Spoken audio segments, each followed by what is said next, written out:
design office and also SRT engineering. So I'm going to start with Marty Jagoda, who's the godfather of the calibration. He started in calibration, now he's actually responsible for the entire vehicle synthesis project. So he's a guy, he knows it intrinsically. His background is in calibration of the 6.4 liter engine. So if you like that engine, you know all about it. He's the guy who made it behave the way it does. Next to him is Russ Roselli. Good morning. Who's head of all SRT engineering. So he's my go-to guy in charge of all the product line for SRT, including Viper, Challenger, Charger, 300. So really cool guy. Also races open wheel cars. So all these guys have some kind of interest in motorsports or cars. They're the real deal. So next to him is Ryan Nagodi. He's chief Dodge and SRT design. So he's on interiors, making that scrumptious stuff with his boss. Cosmo, see over Steve for a second here. Cosmo is head of interiors for the Chrysler Group. So he's really been behind. I've been together for about 7 years. My 8th year now. 8th year at Chrysler, and his mission has been to make our interiors world class. And I think you would agree that they've come a long, long way in the last 5 years. Steve Sharples, in between there, he's my go-to guy for SRT marketing, SRT product planning. He's the guy that comes up with things like the core models and even the price classes, the equipment levels, all the wonderful colors. He does a website. He's everything. He's like the jack of all trades. An incredible guy. Mark Chosel, I've known him, graduated together almost 20 years. He's been in design at Chrysler. He gets to design these SRTs. He actually was responsible for the Viper design. That was his biggest project to date, running that entire program, interior and exterior. Exterior, sorry. Tomei, actual interior designer of the Viper, and many other great products. But I think his tour de force was the new Viper interior. It's absolutely world class. He's a kid that has posters of supercars on his wall. Our kind of people. So that's my crew, and they're going to take you through our products. So starting with Russell Steve Sharples is going to tell you all about the new 2014 Viper. My name's Ralph Gilles. Everybody. Okay, great. Well, my name's Steve Sharples. I'm SRT brand manager. Louder. So what that means is I work with all the engineers and designers and try and figure out what we want these vehicles to be. And the way we do that is we basically we have to start with a really good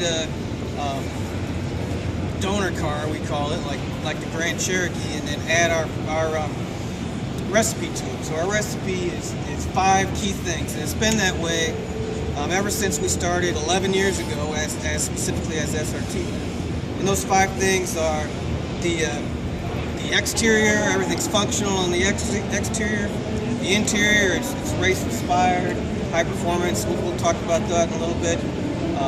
The ride and handling is the 3rd one. Benchmark braking, and of course the powertrain. So I'll focus on the things that are different about the new 2014 Jeep based on those areas. So first of all, exterior. Every SRT vehicle goes to this test. We take it to the racetrack and we do a 24-hour test, and it has to survive. We have different tracks. Some are really hot climates, so we're really making sure the heat isn't an issue. Some are really rough tracks, so it really beats up the suspension.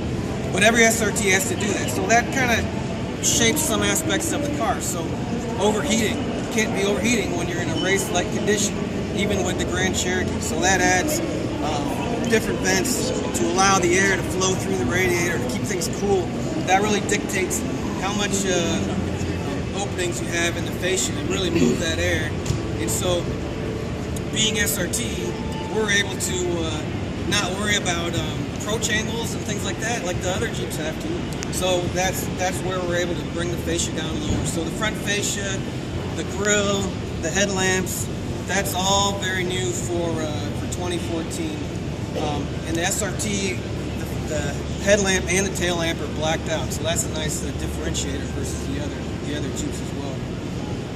Another aspect to the exterior that's really new for 2014 is the wheels.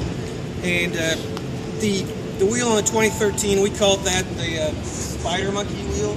And it's kind of, some people love it, some people were asking, well, that wheel on the old Jeep was just beautiful, the previous SRT Jeep. And so that is the answer to that request from folks like yourselves. And, oh, you need a 5-spoke wheel. So now we have both. This This 5-spoke wheel is the standard wheel, and then we still have the Spider Monkey wheel available too, so the customers can get it how they want. So that's the exterior. Another of our 5 hallmarks is braking.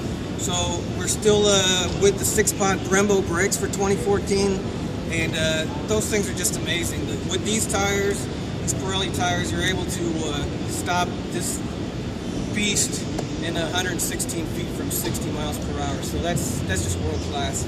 It's really impressive. So exterior braking. Let's talk about ride handling. We have the new wheels that I talked about. We're still with the Pirelli tires as before. And then we have the adaptive damping suspension from Bilstein. So we're continuing that on. It's been real successful for us. But what we've done for 2014 is we've taken the ADS, taken the electronic stability control, and we have the Select Track system inside the car now. So it's very similar to before, but it's adapted to some of the other aspects that I'll talk about in a minute.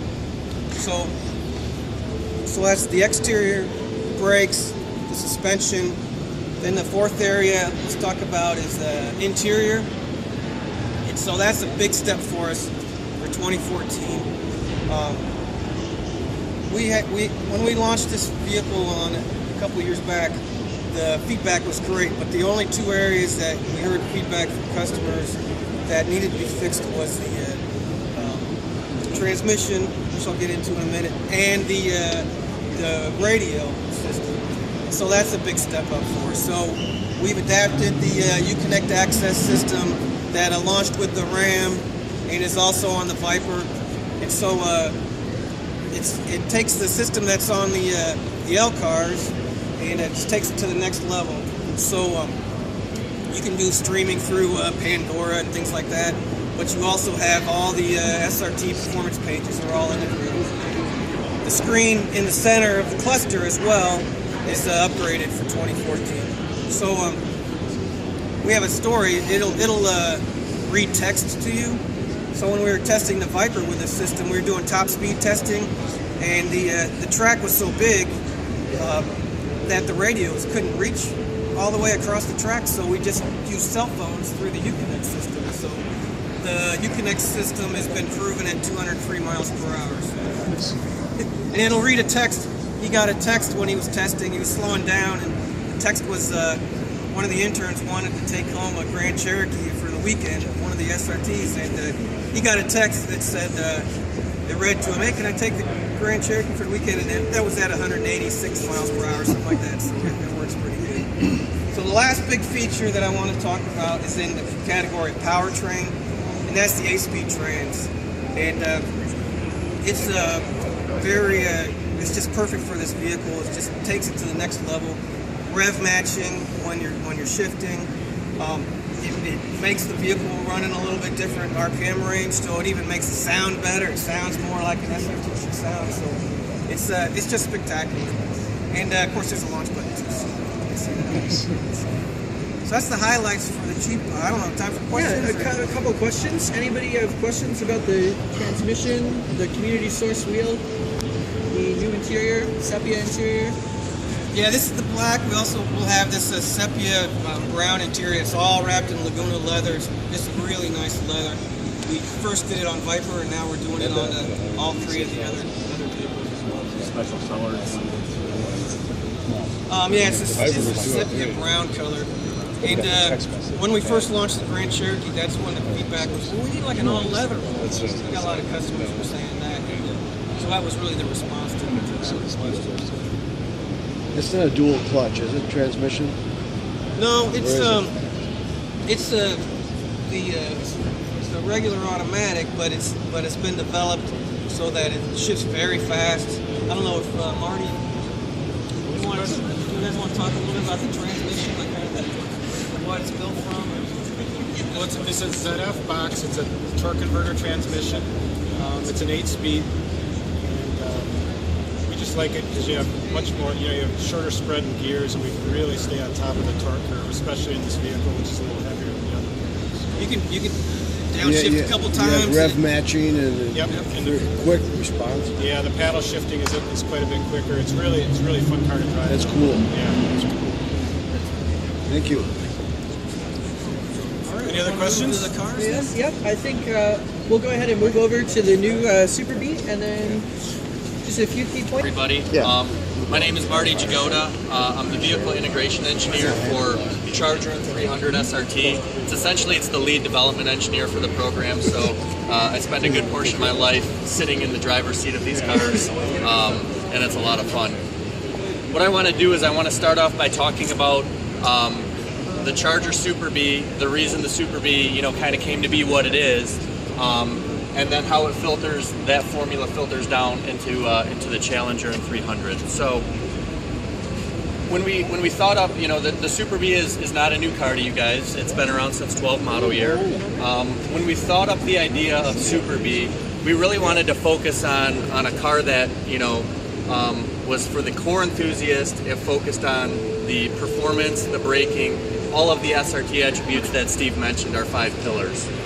That being said, we wanted to kind of look at a vehicle that would create a different price class and really only focus on those 5 attributes. There were no extra creature comforts or extra frills with the car. So Super Bee, we went back to our heritage. The late 60s, early 70s, you could get a base model car, put the largest engine inside of it and send it out the door. That's kind of what we wanted to go back to on this car. So it's not a cheap car, it's an entry-level SRT. What we've done to reduce some of the cost in the vehicle, you'll notice it has a base car hood on it versus the SRT Charger hood. The elimination of HID headlamps. We went to a cast wheel versus the forged wheel. The weight didn't increase, but it's a less expensive wheel to put on the car. We went with a black anodized caliper versus the painted caliper. Again, a significant cost savings. Elimination of the active exhaust, the valves in the exhaust system. A big one was the removal of the active suspension. The SRT models all have our active suspension, which we've come to know and love. It kind of gives you the best of both worlds on the street and on the track. On these cars, again, being focused, for the enthusiast, focused for the track, we went back to a suspension that was very reminiscent on the 2011 Challenger. It's an aggressive ride. It's very, very compliant for everyday driving, but it's also, it gives maximum handling and maximum grip on the racetrack. That was a significant cost savings for us. Moving to the inside of the car, we went with a cloth interior without heated seats, without heated cup holders. Again, all looking at reducing the cost to the customer. We thought it was key to keep the SRT steering wheel in the vehicle. It is still an SRT, so we kept the steering wheel. That's kind of how the Super Bee came to be. And again, it ended up being about a $4,000 cost savings versus the base SRT8 Charger. So again, kind of a new market, but also just a really focused performance car. A couple of things that are new for 13 model year on this car. We really do pride ourselves on listening to you folks, listening to our customers, and we recognized in 12 model year the standard 4.3-inch radio. A lot of people wanted the A4. This was something we heard a lot of feedback on. If you look inside this car, it does in fact have an 8.4. It's not just a show property. You can go to the dealership and order your car like this right now, with or without nav, and it does come with all of the performance pages that you've come to know and love in the SRT model. So we are listening. We hope you're all happy with that decision, and we think that'll be a good move for the future. The other thing is the introduction of a few new colors. So the seats for 13 model year, we removed, and I can show you, right here, we removed the yellow tracer from the seat and put a white tracer in there. And I remember hearing a few questions early on, well, why did you do that? And we really couldn't, divulge on the answer then.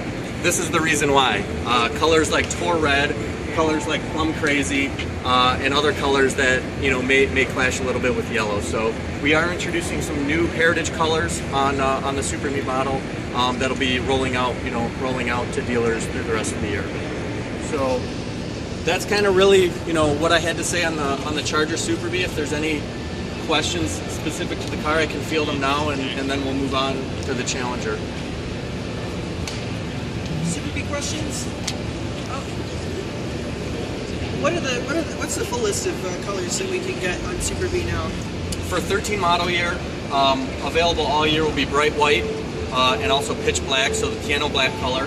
And then rolling in the second half of the model year, kind of from here until we build out the model year, will be Tour Red, Plum Crazy, and Hemi Orange.